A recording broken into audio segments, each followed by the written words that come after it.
नमस्ते दोस्तों। आज मैं आपको एक जादुई कहानी सुनाने जा रहा हूँ जिसका नाम है जादुई अमृतधारा और नन्हे जासूस। एक समय की बात है, सुंदरवन नाम का एक छोटा और प्यारा गांव था। इस गांव की सबसे खास बात थी अमृतधारा नाम का एक जादुई झरना। इस झरने का पानी इतना मीठा और साफ था कि गांव के सारे लोग और जानवर उस पर ही निर्भर थे। गांव में रवि और लीला नाम के दो पक्के दोस्त रहते थे। रवि बहुत बहादुर और शरारती था, जबकि लीला शांत, समझदार और चीजों को ध्यान से देखने वाली थी। वे दोनों अपना ज्यादातर समय अमृतधारा के किनारे खेलते हुए बिताते थे, जहां रंगबिरंगी मछलियां तैरती थी और पक्षी चहचहाते थे।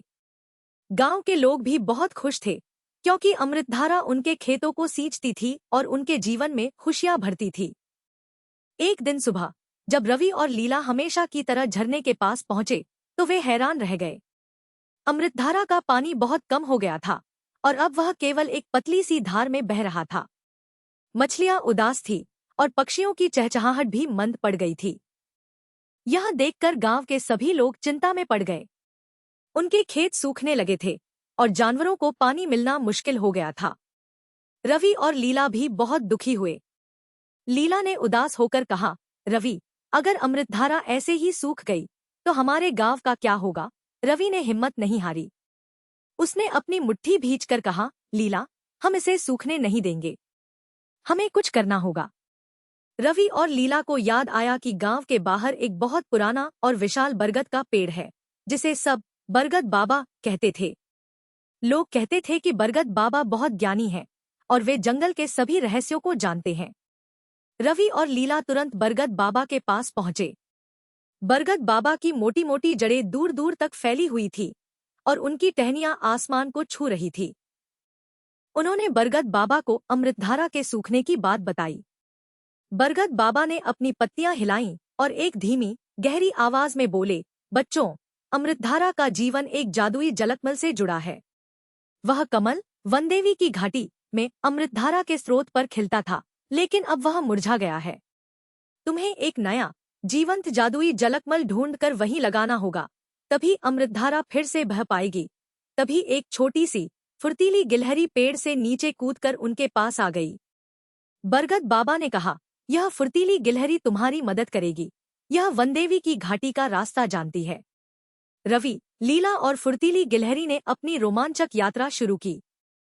फुर्तीली गिलहरी उनके आगे आगे चल रही थी, रास्ता दिखा रही थी। वे गांव के बाहरी हिस्से से निकलकर घने जंगल की ओर बढ़ने लगे। जंगल बहुत घना था, बड़े बड़े पेड़ आसमान को छू रहे थे। उनकी पत्तियां इतनी घनी थी कि सूरज की रोशनी मुश्किल से नीचे पहुंच पाती थी।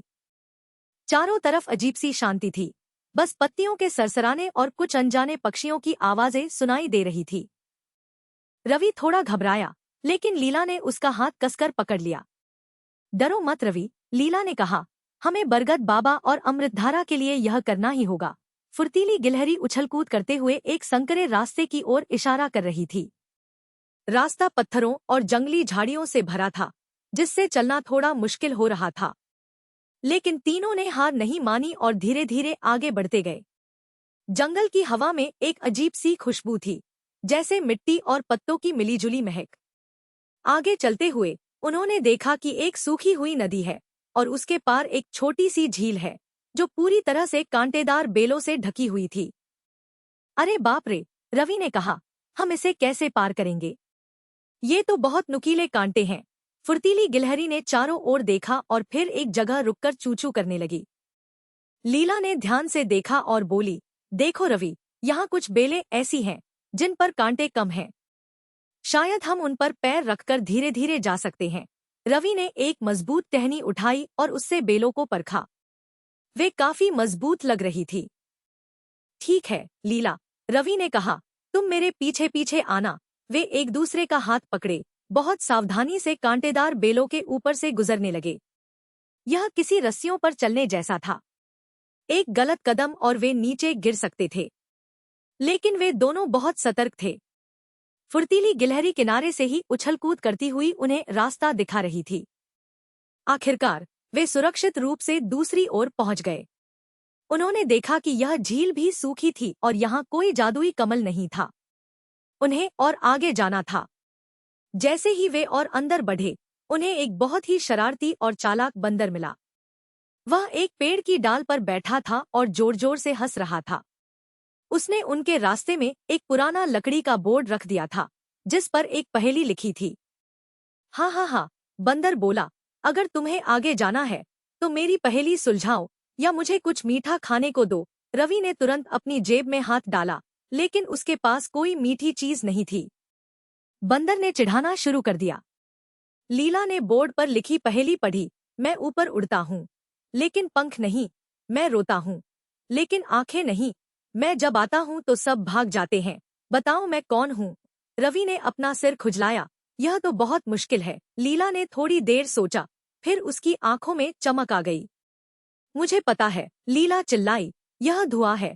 बंदर का मुंह खुला का खुला रह गया। शाबाश बच्ची, बंदर ने कहा, तुमने मेरी पहेली सुलझा दी। अब तुम जा सकते हो। बंदर ने रास्ता साफ कर दिया और तीनों आगे बढ़ गए।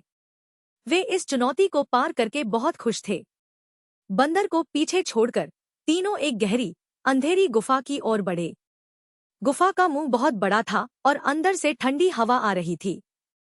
फुर्तीली गिलहरी थोड़ी झिझकी, लेकिन फिर हिम्मत करके अंदर चली गई। रवि और लीला ने भी एक दूसरे का हाथ पकड़ा और धीरे धीरे अंदर गए। गुफा के अंदर बहुत अंधेरा था, वे एक दूसरे को भी मुश्किल से देख पा रहे थे। तभी फुर्तीली गिलहरी ने अपनी नाक से कुछ चमकते हुए कंकड़ों की ओर इशारा किया। वे छोटे छोटे कंकड़ थे जो हल्की हल्की रोशनी छोड़ रहे थे, जैसे जुगनू। रवि ने कुछ कंकड़ उठा लिए और उनकी मदद से रास्ता देखने लगे। वे गुफा के अंदर और अंदर बढ़ते गए। दीवारों पर कुछ अजीबोगरीब चित्र बने हुए थे जो बहुत पुराने लग रहे थे। लीला ने ध्यान से देखा।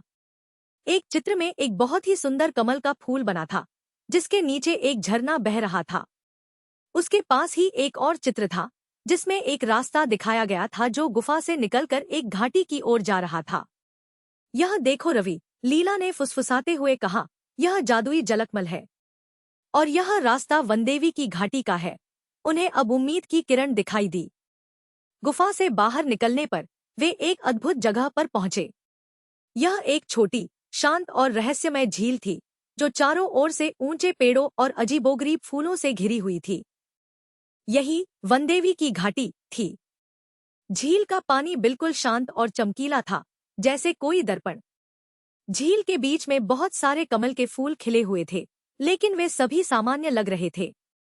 रवि को लगा कि जादुई कमल यहीं कहीं होगा। तभी झील के बीच से एक हल्की सी चमकदार रोशनी उठी और एक बहुत ही मधुर, कोमल आवाज सुनाई दी, नन्हे यात्रियों, तुम सही जगह पर आ गए हो। लेकिन जादुई जलकमल को पहचानना आसान नहीं। वह कमल सबसे खास है, क्योंकि वह अपने दिल में जीवन की ऊष्मा लिए हुए है। जो उसे पहचान पाएगा, वही अमृतधारा को वापस ला पाएगा। आवाज धीमी पड़ गई और रोशनी भी गायब हो गई। रवि और लीला एक दूसरे को देखने लगे। अब उन्हें उस जादुई कमल को पहचानना था। झील में कई प्रकार के कमल खिले हुए थे, कुछ बड़े, कुछ छोटे, कुछ गहरे गुलाबी, कुछ सफेद। रवि तुरंत सबसे बड़े और सबसे खूबसूरत गुलाबी कमल की ओर बढ़ा। यह तो पक्का जादुई होगा, उसने कहा। लेकिन लीला ने उसे रोक दिया। रुको रवि, लीला ने कहा, वनदेवी ने कहा था कि जादुई कमल अपने दिल में जीवन की ऊष्मा लिए हुए है। हमें उसे छूकर देखना होगा, न कि सिर्फ देखकर। लीला ने बहुत ध्यान से एक एक कमल को छूना शुरू किया। कुछ ठंडे थे, कुछ सामान्य थे। फुर्तीली गिलहरी भी एक कमल से दूसरे कमल पर फुदक रही थी, मानो वह भी मदद कर रही हो। लीला ने हर कमल की पंखुड़ियों को हल्के से छुआ, उसकी टहनी को महसूस किया। कुछ देर बाद उसने एक छोटे से सफेद कमल को छुआ। जैसे ही उसकी उंगलियां उस कमल पर पड़ी, उसे एक हल्की सी गर्माहट महसूस हुई, जैसे कमल के अंदर एक छोटा सा दिल धड़क रहा था। कमल से एक बहुत ही धीमी, हल्की रोशनी निकल रही थी, जो सिर्फ ध्यान से देखने पर ही दिखती थी। मिल गया, लीला खुशी से चिल्लाई, रवि, यह वही कमल है। इसमें हल्की सी गर्माहट है और यह धीरे धीरे चमक रहा है। रवि ने भी उसे छुआ और महसूस किया कि लीला सही थी। यह सचमुच जादुई कमल था। उन्होंने उसे बहुत सावधानी से उठाया ताकि उसकी ऊर्जा बनी रहे। जादुई जल